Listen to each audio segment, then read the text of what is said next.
Hello friends, आज हम फिर हाजिर हैं अपनी क्लास में हिंदी में। और कल हम लोग पढ़ रहे थे वर्ण विचार, ठीक है।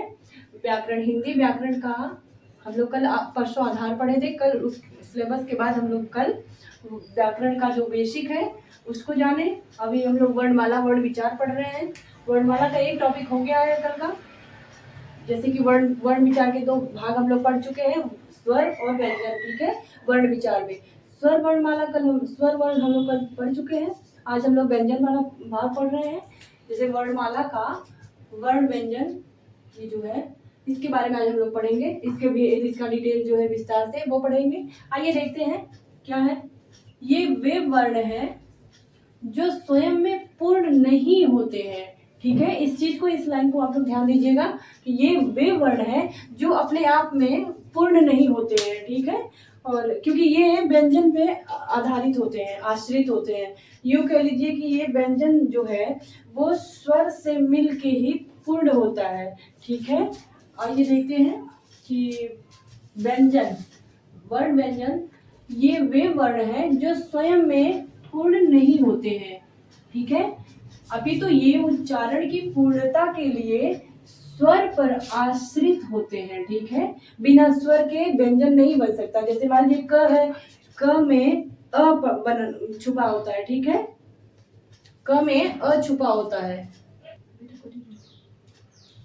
वर्ण व्यंजन में, ये वर्णमाला के वर्ण विचार में ये वे वर्ण हैं जो स्वयं में अपने आप में पूर्ण नहीं होते हैं। ये पूर्ण पूरी तरह से ये जो है स्वयं में पूर्ण नहीं होते हैं।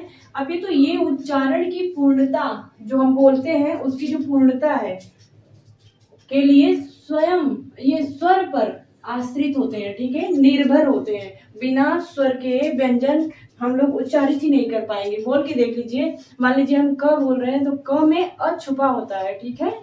जैसे ये देखिए, स्वर से ही व्यंजन पूर्ण हो पाएगा।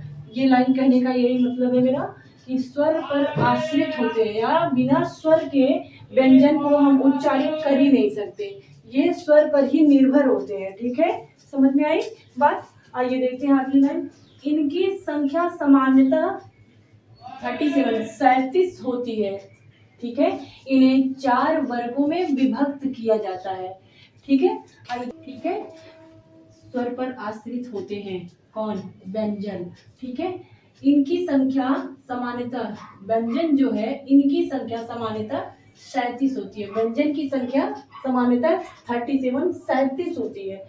इन्हें 4 वर्ग में विभाजित या विभक्त किया जाता है। व्यंजन को 4 वर्गों में बांटा गया है, ठीक है। वो 4 वर्ग कौन कौन से हैं? देखिए, एक तो स्पर्शी व्यंजन हो गया जिसकी संख्या 25 होती है, ठीक है, जिसकी संख्या 25 होती है। ये एक अंतस्थ व्यंजन हो गया जिसकी संख्या 4 होती है। एक हो गया आपका ऊष्म व्यंजन जिसकी संख्या 4 होती है। यहाँ पे हो गया संयुक्त व्यंजन जिसकी संख्या 4 होती है। देखिए, सिंपल भाषा में जो व्यंजन वर्ण है उसको 4 भागों में बांटा गया है, ठीक है। 4 भागों में विभाजित किया गया है, विभक्त किया गया है या बांटा गया है, जो भी समझ लीजिए आप लोग, वो यहाँ पे दिखाया गया है। तो आइए देखते हैं कि इनकी संख्या 4 होती है। इनके वर्गों को विभक्त 4 भागों में किया जाता है। व्यंजन वर्ण के भेद, आइए ये 4 प्रकार के भेद है, ठीक है। ये 4 प्रकार के भेद है इनके। स्पर्शी व्यंजन, अंतस्थ व्यंजन, ऊष्म व्यंजन, संयुक्त व्यंजन, ठीक है। देखिए, याद करने का एक ट्रिक भी होता है। 25 4 4 4, ठीक है। बस एक बार 25 है, इसकी संख्या ज्यादा है स्पर्शी का, ये 4 4 4, ठीक है। ऐसे अगर आप लोग डायग्राम बना के याद करेंगे तो ज्यादा सहजता से आसानी से याद हो जाएगा, क्योंकि हमेशा माइंड में ये फीड हो जाएगा कि सबसे बड़ी संख्या फिर 4 4 4 सेम है, ठीक है। तो आइए देखते हैं यहाँ स्पर्शी व्यंजन के अंतर्गत कौन कौन सा आता है आपका। ये क वर्ग है, ठीक है। ये क वर्ग में पूरा क ख ग घ ङ, ठीक है, ये 5 है। इसकी संख्या आप लोग जरूर याद रखा करिएगा, ठीक है। क वर्ग में ये पूरा ङ तक आएगा। च वर्ग में ये स्पर्शी व्यंजन है, इसका ध्यान रहे। च वर्ग में च छ ज झ। ये व्यंजन वर्ग वर्ण के भेद हम लोग पढ़ते हैं जो कि 4 प्रकार के हैं, ठीक है। व्यंजन वर्ण के 4 भेद होते हैं, जिसमें से एक स्पर्शी व्यंजन, अंतस्थ व्यंजन, ऊष्म व्यंजन और संयुक्त व्यंजन, ठीक है। संयुक्त व्यंजन। अब स्पर्शी व्यंजन के अंतर्गत कितने वर्ग आते हैं? स्पर्शी व्यंजन के अंतर्गत 5 वर्ग आते हैं। एक ये हो गया क, च वर्ग, ट वर्ग, त वर्ग और प वर्ग। ये 5 वर्ग हम लोगों का स्पर्शी व्यंजन के अंतर्गत आते हैं। स्पर्शी व्यंजन की संख्या कितनी है? 25 है। ठीक है, ये नहीं भूलना चाहिए। स्पर्शी व्यंजन कितने होते हैं? तो उनकी संख्या 25 होती है। ठीक है, और इस 25 में ये वर्ग में भी है, जो कि 5 वर्ग में विभक्त है। ठीक है, स्पर्शी व्यंजन का ये मुख्य 5 वर्ग है। क वर्ग, क वर्ग, च वर्ग, ट वर्ग, त वर्ग और प वर्ग। यही 5 आप लोग याद रखेंगे। अंदर की चीजें जो 5 है, ये तो आप लोग शुरू से पढ़ते आ रहे हैं, यही आधार है हमारे हिंदी का, तो ये तो आपको पता ही है। तो क वर्ग के अंतर्गत आता है क, ख, ग, घ, ङ, और च वर्ग के अंतर्गत आता है च, छ, ज, झ, य। ट वर्ग के अंतर्गत आता है ट, ठ, ड, ढ, ड़। त वर्ग के अंतर्गत आता है त, थ, द, ध, न। प वर्ग के अंतर्गत आता है प, फ, ब, भ, म। देखिए, इसमें मैं यही बताना चाह रही कि ये 5 जो वर्ग हैं, ये 5 वर्ग क, च, ट, त, प, अगर ये 5 वर्ग आप लोग स्पर्शी व्यंजन में, जिनकी संख्या 25 है, और ये 25 में ये 5 वर्ग जो है, इनके अंतर्गत 5 आते हैं। आप लोग काउंट कर सकते हैं। इसको याद रखना बहुत जरूरी है। क वर्ग, च वर्ग, ट वर्ग, त वर्ग, प वर्ग। अब इसमें देखिए 5 ये है ना, 1 2 3 4 5, सबकी संख्या 5 है। 5 ये हो गया, 5 ये हो गया, 5 ये हो गया, 5 ये हो गया, 5 ये हो गया, 5 5 10, 5 15, 5 20, 5 25। अब आप ऐसे भी काउंट कर सकते हैं। 25 हो गया स्पर्शी व्यंजन, इनकी संख्या जब 25 हो गई, तो आप इतना अगर क वर्ग, च वर्ग, ट वर्ग, त वर्ग, प वर्ग अगर याद रखेंगे, तो ये 25 आपको ऑटोमेटिक याद हो जाएगा। ठीक है, अब आइए आगे देखते हैं स्पर्शी व्यंजन। अच्छा, क्वेश्चन भी ऐसे पूछेगा कि कभी भी क्वेश्चन ऐसे ही बनता है कि छ जो है किस स्पर्शी व्यंजन के किस वर्ग के अंतर्गत आता है। ठीक है, ये क्वेश्चन ऐसे पुटअप होता है यहाँ पे। तो इस चीज को हम आसानी से याद कर सकते हैं कि अगर पूछ दिया मान लीजिए 6 वर्ग, 6 जो है स्पर्शी व्यंजन का, ये जो 6 है, ये किस वर्ग के अंतर्गत आता है, तो आप तो तुरंत बता सकते हैं कि च वर्ग के अंतर्गत आता है। ये क्वेश्चन पूछने का तरीका है और ट्रेंड भी है। वनडे एग्जाम में भी, यूपी पीसीएस में भी, अदर स्टेट पीसीएस में भी हमने प्रीवियस ईयर पेपर सब देखा है, खंगाला है। उसमें ये क्वेश्चन पूछने का जो ट्रेंड और तरीका है, ये पहले से भी चला आ रहा है और ये अभी भी पूछता रहता है। ठीक है, पीछे समय में ये क्वेश्चन पूछा हुआ है, मैं पेपर के साथ आपको दिखाऊंगी अगले क्लास में। फिलहाल अभी आइए देखते हैं इस पे। तो क्वेश्चन पूछने का यही तरीका है कि स्पर्शी, ये तो क्वेश्चन में स्टेटमेंट दे देगा कि 6 वर्ग किस स्पर्शी व्यंजन का 6 जो है वो किस वर्ग के अंतर्गत आता है, यही क्वेश्चन पूछेगा। 4 ऑप्शन दे देगा आपको, 4 ऑप्शन में आपको ऐसे दे देगा। देखिए, ऐसे ऐसे क्वेश्चन पूछेगा कि स्पर्शी व्यंजन जो 6 है वो किस वर्ग के अंतर्गत आता है। पूछता है कि मान लीजिए ट है, ट किस वर्ग के अंतर्गत आता है। ठीक है, यही क्वेश्चन ऐसे ही उठता है। ऐसे ही क्वेश्चन पुट अप होगा कि ट जो है वो किस वर्ग के अंतर्गत आता है, तो आप तुरंत बता सकते हैं। ऑप्शन में दे देगा ए, बी, सी और डी। ऑप्शन में दे देगा क वर्ग, आपको यहाँ च वर्ग दे देगा। ठीक है, यहाँ पे दे देगा त वर्ग, यहाँ प वर्ग दे देगा। ठीक है, अब आपको पूछ देगा, या फिर नहीं, यहाँ पे ट वर्ग की जगह पे आपको ट वर्ग दे देगा। ठीक है, तो क, च, ट नहीं दिया, प दे दिया, आपको क्लिक करना रहेगा ट वर्ग के अंतर्गत आता है, क्योंकि ये क्वेश्चन ऐसे ही उठता है। ठीक है, तो ये रहा 25 संख्या जो है स्पर्शी व्यंजन की संख्या 25 है, जिनके अंतर्गत ये 5 वर्ग आते हैं, क, च, ट, त, प वर्ग। ठीक है, इनके अंदर 5 संख्याएं अक्षर हैं, तो ये 25 हो गया मिला के सब। आप काउंट भी कर सकते हैं, आपको संख्या भूलेगी नहीं। अब आइए आगे देखते हैं अंतस्थ व्यंजन के अंतर्गत क्या क्या चीजें हैं। अंतस्थ व्यंजन जो है, अंतस्थ व्यंजन की संख्या 4 है। ठीक है, जिसमें से ये 4 अंतस्थ व्यंजन की संख्या 4 है, ये चीज याद रखना है। ठीक है, ये नहीं भूलना है, क्वेश्चन में भी पूछा रहता है अक्सर ऐसे। तो अंतस्थ व्यंजन की संख्या 4 है, जिसमें य, र, ल, व ये 4 आते हैं। ये आप लोग जरूर याद रखिएगा कि अंतस्थ व्यंजन के अंतर्गत कौन से 4 वर्ण आते हैं। तो य, र, ल और व ये 4 आते हैं अंतस्थ व्यंजन। मैं बार बार रिपीट कर रही हूँ ताकि चीजें भूले ना। 4 वर्ण अंतस्थ व्यंजन के अंतर्गत आते हैं, जो कि य, र, ल, व। ये वे वर्ण हैं जिनका उच्चारण मुख विवर के भीतर ही होता है, ठीक है, मुख विवर के भीतर ही होता है। आप बोल के देख लीजिए, जैसे ये 4 वर्ण हैं, य, आप बोलिए य, ना तो होठ सट रहे हैं आपस में, ना ही कोई बाहर ऐसी कोई प्रतिक्रिया हो रही है, एक्टिविटी हो रही है। आप बोल के देखिए, य, र, ल, व, ठीक है, ये अंदर से ही हम लोग बोल रहे हैं, मुख विवर के अंदर से ही, भीतर ही होता है इनका उच्चारण। इनके उच्चारण में मुख पूरा नहीं खुलता। कहाँ खुलता है? य, र, ल, व, का मुख पूरा नहीं खुल रहा, ठीक है, पूरा नहीं खुलता। मुख ईषद विवृत, ईषद विवृत के बारे में हम लोग आगे जानेंगे। ईषद विवृत होता है मतलब कम खुलता है, पूरा नहीं खुलता। तो ये अंतस्थ व्यंजन के अंतर्गत 4 वर्ण आते हैं, जिनके बारे में हम लोग पढ़ लिए। 4 है उनकी संख्या, ये नहीं भूलना है, मैं बार बार बता रही हूँ कि अंतस्थ व्यंजन के अंतर्गत ये 4 वर्ण, तो ये 4 वर्ण हमेशा याद रखना है। किसके अंतर्गत आते हैं? अंतस्थ व्यंजन के अंतर्गत ये 4 वर्ण आते हैं। क्वेश्चन भी ऐसे पूछता है कि यह जो है वो किस व्यंजन के अंतर्गत आता है, तो अंतस्थ व्यंजन के अंतर्गत आता है, ठीक है, जिसके अंतर्गत हम लोग ये सब चीजें जाने हैं। और आइए देखते हैं ऊष्म व्यंजन। तीसरा पॉइंट है ऊष्म व्यंजन। अब ऊष्म व्यंजन की संख्या भी 4 होती है। ऊष्म व्यंजन के अंतर्गत 4 अक्षर आते हैं, वर्ण आते हैं, ठीक है, जैसे कि श, इसे कहते हैं तालव्य श, ये श, ये दंत श, ये मूर्धन्य श है, ये दंत श है, ये ह है, कंठ से होता है ह का उच्चारण। तो आइए इनकी संख्या भी 4 है, ठीक है। ऊष्म व्यंजन की संख्या भी 4 है, ये याद रखना है आप लोगों को, ये संख्या नहीं भूलनी है। इसी चीज को बार बार मेरे रिपीट करने का मतलब यही है कि मैं ये चीज आपको सोच रही याद हो जाए क्लास में।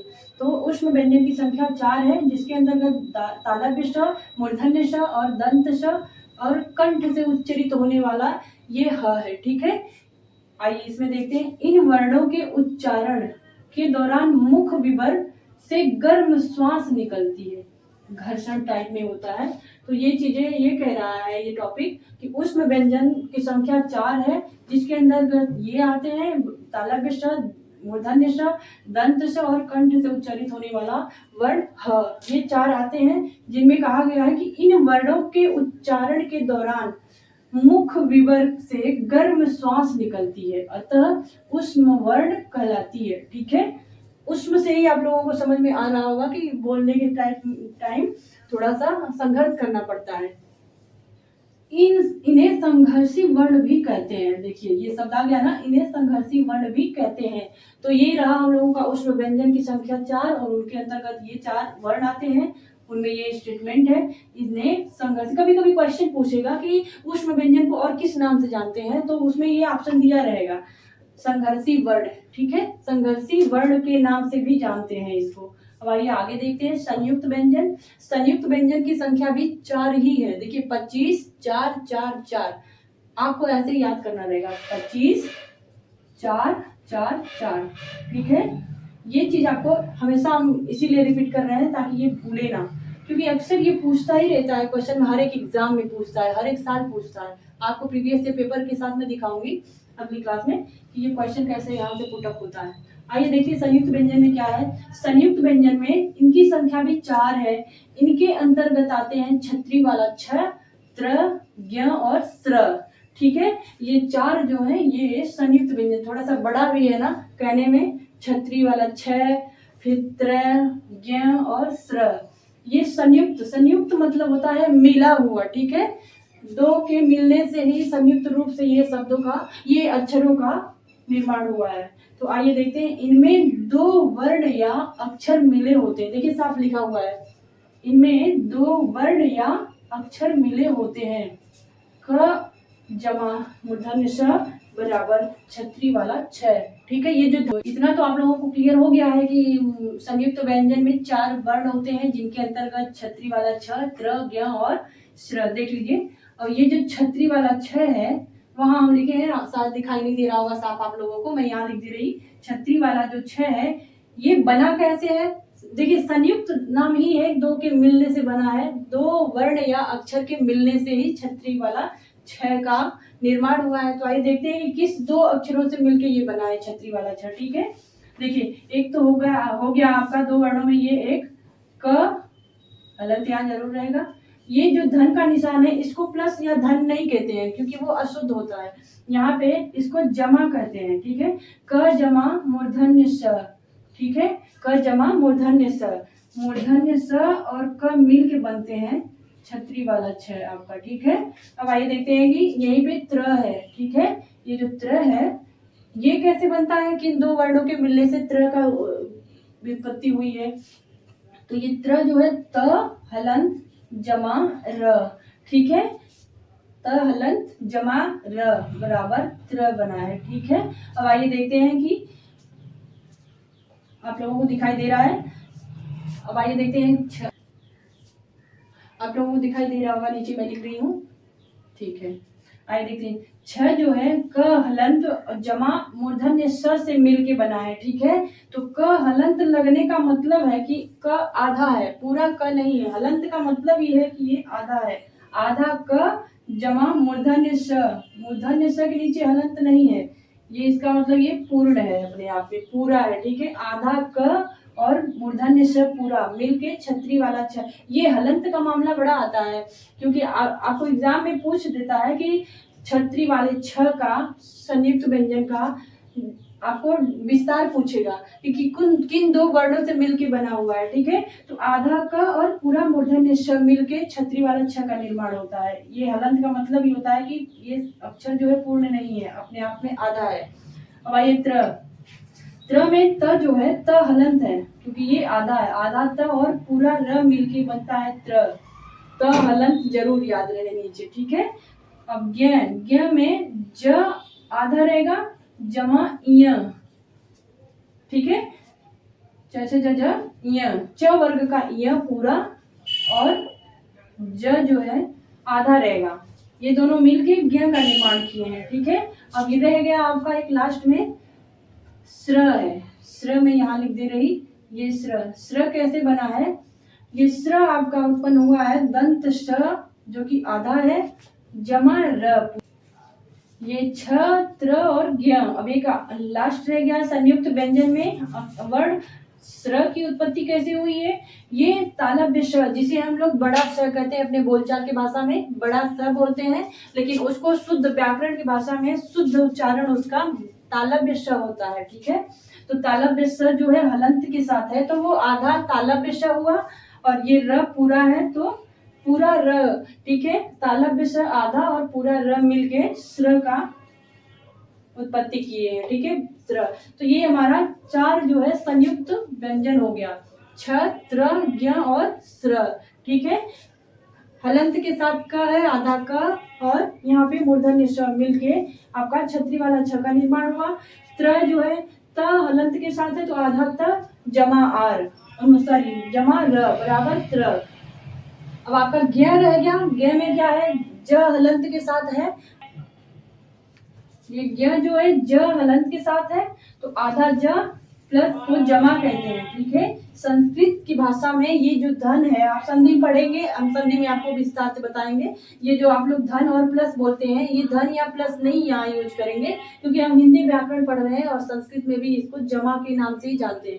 आज ये लोग आप लोग जान लीजिए, ये जो धन है इसको धन या प्लस नहीं कहेंगे, इसको जमा कहेंगे, ठीक है। आधा ज हलंत के साथ है तो आधा ज जमा य मिलके ज्ञ का निर्माण हुआ है, ठीक है। अब स्र का जो है ये तालव्य श बड़ा वाला श जो बोलते हैं उसको आप लोग बड़ा वाला श कहते हैं, वो तालव्य श होता है क्योंकि हम लोग हिंदी आगे चर्चा करेंगे, वो हिंदी के व्याकरणिक भाषा में हम लोग तालव्य श बोलते हैं इसको, ठीक है। जो कि आधा हलंत के साथ है तो आधा कहा जाएगा, तालव्य श आधा जमा र मिलके स्र का निर्माण करते हैं। ये हमारा चार संयुक्त व्यंजन रहे, ये चार उष्ण व्यंजन, ये अंतस्थ व्यंजन चार, ये 25 संख्या जो सबसे बड़ी है भारी भरकम जिसे देखने में कहेंगे हम लोग, ये 25 अष्टसी व्यंजन है, ठीक है। जिनके अंतर्गत ये 5 वर्ग आते हैं, ये 5 वर्ग ही अगर आप लोग याद कर लिए तो ये 5 की संख्याएं आप लोगों को बड़ी सरलता से याद हो जाएगी, ठीक है।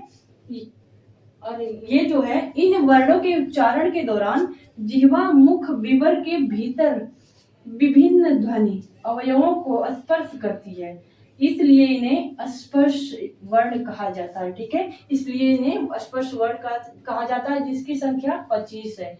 अब यहाँ पे देखिए इन 5 वर्गों के उच्चारण स्थल भिन्न भिन्न है, इस आधार पर हम आगे जानेंगे, ठीक है। तो ये रहा आज का हमारा वर्णमाला वर्ण व्यंजन, जिसमें स्वर हम लोग पढ़ चुके थे। व्यंजन वर्णमाला में व्यंजन हम लोग पढ़े हैं आज, जिनके अंतर्गत ये 4 भागों में देखिए, एक बार मैं विस्तार से फिर से ओरल बता दे रही हूँ कि हम लोग कल वर्णमाला वर्ण विचार शुरू किए थे कल की क्लास में। अभी आज हम लोग पढ़े हैं वर्ण व्यंजन। व्यंजन के बारे में हम लोग पढ़े हैं। व्यंजन 4 प्रकार के भेदों में बटे हुए हैं। व्यंजन को हम लोग 4 भागों में बांटे हैं, जो कि स्पर्शी व्यंजन हुआ आपका, स्पर्शी व्यंजन के बाद अंतस्थ व्यंजन हुआ, अंतस्थ के बाद ऊष्म हुआ, ऊष्म के बाद संयुक्त व्यंजन हुआ। 4 प्रकार के व्यंजन है। स्पर्शी व्यंजन के अंतर्गत 25 वर्ण आते हैं, ठीक है, जिसमें 5 वर्ग होते हैं। तो स्पर्शी व्यंजन, उसके बाद आता है आपका ये अंतस्थ व्यंजन। अंतस्थ व्यंजनों की संख्या जो है वो 4 है। ऊष्म व्यंजन जो है उसकी संख्या भी 4 है, 4 वर्ण उसके अंतर्गत आते हैं।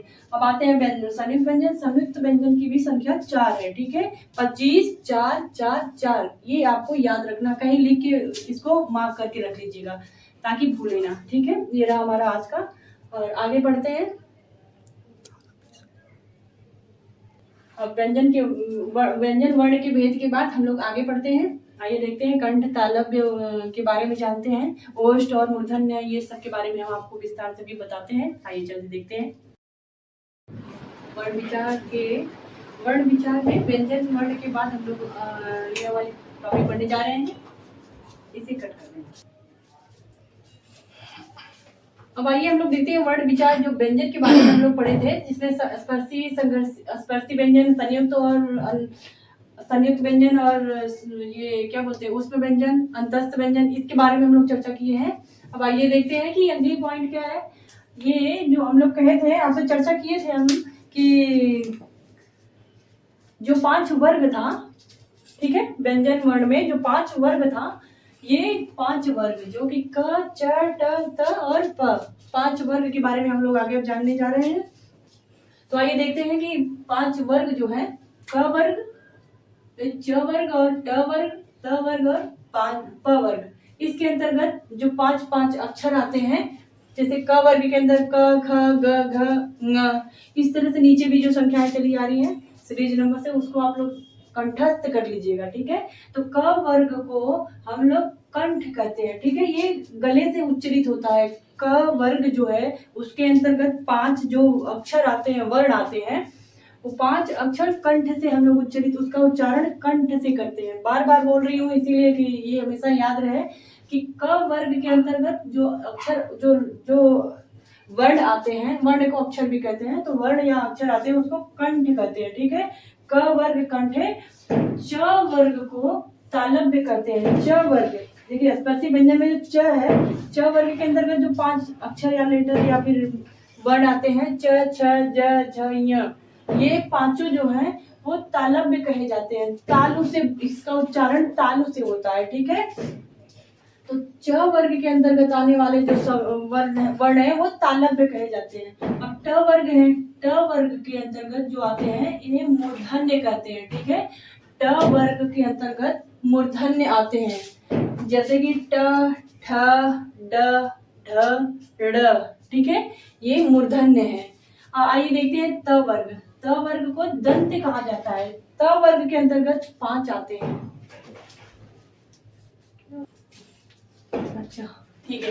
तो ट वर्ग के अंतर्गत 5 जो आते हैं वर्ण या अक्षर, ट वर्ग के अंदर मूर्धन्य आते हैं। त वर्ग के अंतर्गत जो आते हैं वर्ण या अक्षर, वो दंत कहे जाते हैं, ठीक है। दांतों से इसका उच्चारण होता है। दांतों से मतलब त वर्ग में जो त थ द ध न, ये 5 वर्ण अगर आते हैं त वर्ग के अंतर्गत, तो वो दंत से उच्चरित होते हैं, ठीक है। जैसे बोल के देख लीजिए, त थ द ध न, ये 5 वर्ण जो है दांत से लगे हुए उच्चरित होते हैं, इसलिए इन्हें दंत वर्ण कहते हैं, ठीक है। अब प वर्ग को ओष्ठ कहते हैं। प वर्ग के अंतर्गत 5 वर्ण जो आते हैं, प वर्ग के अंतर्गत जो 5 वर्ण आते हैं वो ओष्ठ होते हैं। होठों के सपोर्ट से ही बोल पाएंगे आप लोग सहयोग से, ठीक है। होठ के सपोर्ट से प वर्ग पूरा 5 वर्ण जो आते हैं वो उसे आते हैं, वो ओष्ठ होठों के सहयोग से ही बोले जाएंगे, ठीक है। प वर्ग, जैसे कि प हुआ, फ ब भ और म, ये 5 वर्ण जो है वो होठ के, आप बोल के भी देख लीजिए, उच्चारण करके देख लीजिए कि ये होठ के सपोर्ट से ही, सहयोग से ही आप 5 वर्ण जो है प वर्ग के अंतर्गत आते हैं, वो होठ के सहयोग से ही हम बोल सकते हैं। ठीक है, उसे ओष्ठ कहते हैं। प वर्ग के अंतर्गत जो आते हैं वर्ण उन्हें ओष्ठ कहते हैं। ठीक है, क्योंकि ये होठों के सपोर्ट से ही बोल सकते हैं। अब आइए देखते हैं वर्ग के अंतर्गत जो 5 वर्ण आते हैं उन्हें ओष्ठ कहा जाता है या ओष्ठ वर्ण कहा जाता है। ठीक है, इसी परिप्रेक्ष्य में यह भी ध्यातव्य है कि जो ये श है, जिसे हम लोग अपने बोलचाल की भाषा में बड़ा स कहते हैं, उसे तालव्य श कहा जाता है। हिंदी की व्याकरणिक भाषा में उसे तालव्य स कहा जाता है। ठीक है, ये जो मूर्धन्य स है इसे मूर्धन्य कहा जाता है। व्याकरणिक, हिंदी व्याकरणिक भाषा में इसे मूर्धन्य कहा जाता है। ठीक है, ये वाला स, और जो ये स है इसे दंत स कहा जाता है। ये जिसे हम लोग बोलचाल की भाषा में छोटा स कह देते हैं, ये शुद्ध नहीं होता है छोटा सा कहना, ये हिंदी की व्याकरणिक भाषा में इसे दंत स कहते हैं। ठीक है, यही शुद्ध होता है अगर शुद्धता से बोलना है। ठीक है, ये जो है इसी परिप्रेक्ष्य में यह भी ध्यातव्य है कि जो ये बड़ा स हम लोग अपने बोलचाल की भाषा में बड़ा स बोल देते हैं वो गलत होता है। हिंदी व्याकरणिक भाषा के आधार पे देखा जाए तो बड़ा स को तालव्य श कहते हैं। ठीक है, ये मूर्धन्य श है। ये मूर्धन्य स के बाद दंत स, जो जिसे हम लोग छोटा स बोलते हैं, ये इसे हिंदी व्याकरणिक भाषा में छोटा सा नहीं बोल के इसे हम दंत श कहते हैं। ठीक है, और ये ह का उच्चारण हम लोग कंठ से करते हैं। ठीक है, कंठ से ह का उच्चारण होने की वजह से इसे कंठ ह कहते हैं। ठीक है, इस ह को कंठ वर्ण कहते हैं। ठीक है, इस ज्ञान का लाभ हमें शब्दों के शुद्ध लेखन, उच्चारण एवं संधि के विश्लेषण, ठीक है, इसे संधि के विश्लेषण में मिलता है। इसका उच्चारण, इस ज्ञान का लाभ हमें शब्दों के शुद्ध लेखन, उच्चारण एवं संधि के विश्लेषण में मिलता है। ठीक है, अब 3 अन्य लिपियों का भी हिंदी भाषा में होता है प्रयोग। ठीक है, 3 अन्य लिपियों का भी प्रयोग हिंदी भाषा में होता है, किंतु इन्हें वर्ण नहीं माना जाता। ठीक है, 3 अन्य लिपियों का भी प्रयोग हिंदी भाषा में होता है, किंतु इन्हें वर्ण नहीं माना जाता है। वे इस प्रकार है, जैसे कि अनुस्वार हुआ, अनुनासिक हुआ, विसर्ग हुआ। ठीक है, अनुस्वार, अनुनासिक और विसर्ग, ये जो है वर्ण नहीं माना जाता इन्हें। ठीक है, इस चिन्ह की पहचान जो है ये है। ठीक है, इन्हें वर्ण नहीं माना जाता, वे इस प्रकार है। ठीक है, जैसे कि अनुस्वार है, अनुस्वार, इसका चिन्ह, अनुस्वार का चिन्ह ये है, इससे प्रदर्शित करते हैं अनुस्वार। ठीक है, इसका मतलब होता है आधा म, उच्चारण में इसे आधा म के समान माना जाता है या होता है। ठीक है, जैसे जंगल, मंगल, दंगल आदि। अब जंगल में ये जो अंक अनुस्वार का जो सिंबल, ये चिन्ह लगा है, ये ज के ऊपर ही होगा। ठीक है, ये ज के ऊपर ही होगा। जैसे ये देखिए दिखाई दे रहा है ना, जैसे ये जंगल है, अनुस्वार, इसका चिन्ह, ये प्रतीक जो है, ये प्रतीक जो है वो अनुस्वार को संबोधित करता है। ठीक है, अनुस्वार, इसका चिन्ह ये है। ठीक है, अनुस्वार को हम प्रदर्शित करते हैं किसी शब्द के या अक्षर के ऊपर लग जाए तो इसका मतलब आधा म माना जाता है। उच्चारण इसका आधा म, देखिए हलंत के साथ है ना, तो आधा म इसका उच्चारण होगा, के समान होता है। जैसे उदाहरण के रूप में आप देखिए, ये जंगल है, जंगल लिखा गया है तो जंगल के ज के ऊपर अंक की बिंदी लगी है, अनुस्वार लगा है, ये ना कि ग के ऊपर है, ये ज के ऊपर ही रहेगा। ठीक है, अनुस्वार, इसको अनुस्वार कहते हैं व्याकरणिक भाषा में, इसे अनुस्वार कहा जाता है। जंगल में ज के ऊपर अनुस्वार लगा है। ठीक है, अब आइए मंगल में भी म के ऊपर अनुस्वार है, ना कि ग के ऊपर लग जाएगा तो गलत हो जाएगा। जंगल और मंगल में म के ऊपर अनुस्वार रहेगा, ज के ऊपर अनुस्वार रहेगा। ठीक है, और ये अंक बिंदी नहीं कहते, इसको अनुस्वार ही कहा जाता है। हिंदी व्याकरणिक भाषा में इसे अनुस्वार कहते हैं। अब दंगल के ऊपर द के ऊपर अगर अंक की गिनती लगी है या अनुस्वार लगा है तो ये शुद्ध कहा जाएगा। ठीक है, जंगल, मंगल और दंगल अनुस्वार को प्रदर्शित करता है आदि। अब आइए अनुनासिक के बारे में देखते हैं कि अनुनासिक में क्या है। ये जो अनुनासिक है दूसरे पॉइंट में, इसका जो चिन्ह अर्ध चंद्र बिंदु, ठीक है, चंद्र बिंदु, इससे इसे डिनोट करते हैं। चंद्र बिंदु जो है वो अनुनासिक को दिखाता है और उच्चारण नासिका और मुख, ठीक है, नासिका और मुख से होता है। अनुनासिक का जब उच्चारण करते हैं चंद्र बिंदु लगा रहता है, समझ जाइएगा कि वो ये अनुनासिक है। ठीक है, चंद्र बिंदु के साथ इसका उच्चारण नासिका और मुख से होता है।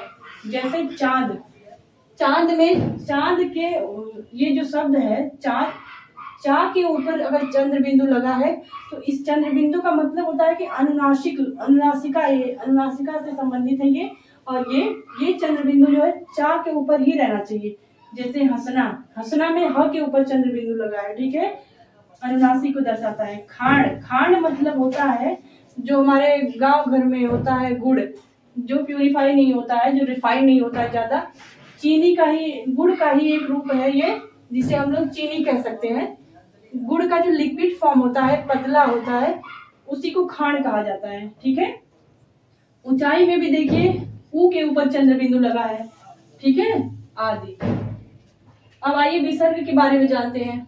विसर्ग क्या है? किसी भी शब्द, जैसे अनुस्वार हो गया, अनुनासिक हो गया, विसर्ग है।